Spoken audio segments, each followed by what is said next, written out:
Hello students, आज हम class 6 की साइंस की वर्कशीट नंबर 32 कर रहे हैं। 9 नवंबर के लिए आई है। इसमें हम चैप्टर लाइट के बारे में पढ़ रहे हैं, जिसमें शेडोज एंड रिफ्लेक्शन हमारा आज का टॉपिक है। चलिए बच्चों, शुरू करते हैं। यहाँ बहुत सारे पिक्चर दिए गए हैं। क्या आप इन ऑब्जेक्ट्स को पहचान सकते हैं? इनमें कुछ ऑब्जेक्ट्स ऐसे हैं जिनकी खुद की लाइट होती है, जैसे सन, फायरफ्लाई और टॉर्च। इनकी खुद की लाइट होती है।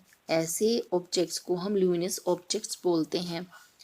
ऐसे ऑब्जेक्ट्स जिनकी खुद की कोई लाइट नहीं होती और दूसरी ऑब्जेक्ट की लाइट जब इन पर गिरती है और हम इन्हें देख पाते हैं, ऐसे ऑब्जेक्ट्स को हम नॉन ल्यूमिनस ऑब्जेक्ट्स बोलते हैं।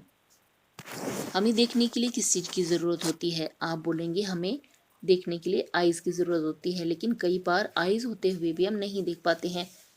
जैसे रात को अंधेरे कमरे में हम बुक को नहीं पढ़ सकते हैं, क्योंकि इसके लिए हमें लाइट की ज़रूरत होती है। इसका क्या कारण है? जब लाइट किसी ऑब्जेक्ट पर गिरती है तो वह टकरा कर रिफ्लेक्ट होती है, अपनी डायरेक्शन बदलती है, और इस तरह की लाइट जब हमारे आईज में एंटर करती है तो हम उसे देख पाते हैं। When there is no light or in the darkness, can you read a book? In the absence of light, we cannot do that. Bulb is one of the source of light in the room.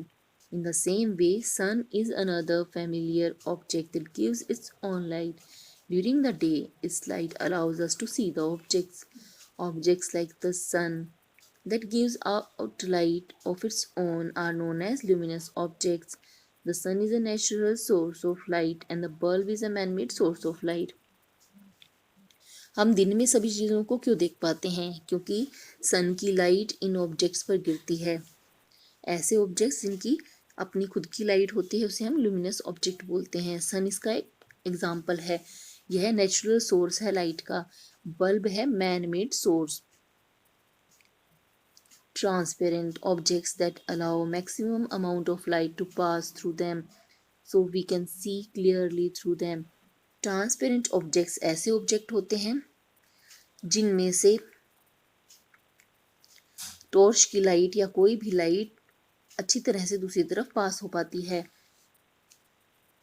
Translucent objects, objects that allow some amount of light to pass through them so we can see partially through them. ऐसे object जिन पर गिरने वाली light में से कुछ part ही दूसरी तरफ पहुंच पाता है। ऐसे ऑब्जेक्ट से हम देख तो पाते हैं लेकिन क्लियरली नहीं देख पाते हैं। ओपेक ऑब्जेक्ट, ऐसे ऑब्जेक्ट जिस पर लाइट तो गिरती है लेकिन दूसरी तरफ लाइट नहीं पहुंच पाती है। इसका एग्जाम्पल है बुक, स्टोन्स, वॉल। अब इससे रिलेटेड कुछ क्वेश्चन दिए गए हैं। Let us practice. Classify the following objects into luminous and non luminous objects. यहाँ पर कुछ ऑब्जेक्ट दिए हैं, इन्हें हम ल्यूमिनस और नॉन ल्यूमिनस में कैटेगराइज करना है। Torch, book, stool, pen, sun, Firefly.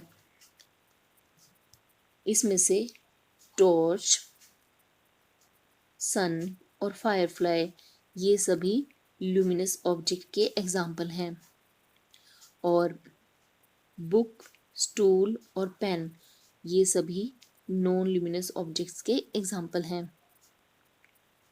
From the given objects or materials, circle the transparent objects with green color, translucent objects with blue color और opaque objects with red color।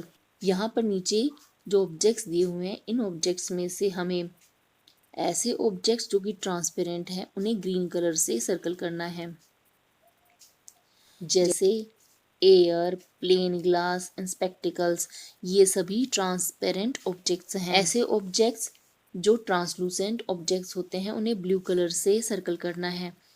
Translucent object light को थोड़ा थोड़ा ही दूसरी तरफ जाने देते हैं, जैसे पॉलीथीन और बटर पेपर। ऐसे ऑब्जेक्ट्स जो लाइट को दूसरी तरफ जाने नहीं देते हैं उन्हें हमें रेड कलर से सर्कल कर। बुक, ये सभी ओपेक ऑब्जेक्ट्स हैं। आज की वर्कशीट बच्चों में इतना ही करना है। जल्द ही नेक्स्ट वर्कशीट के सॉल्यूशन के साथ मिलेंगे।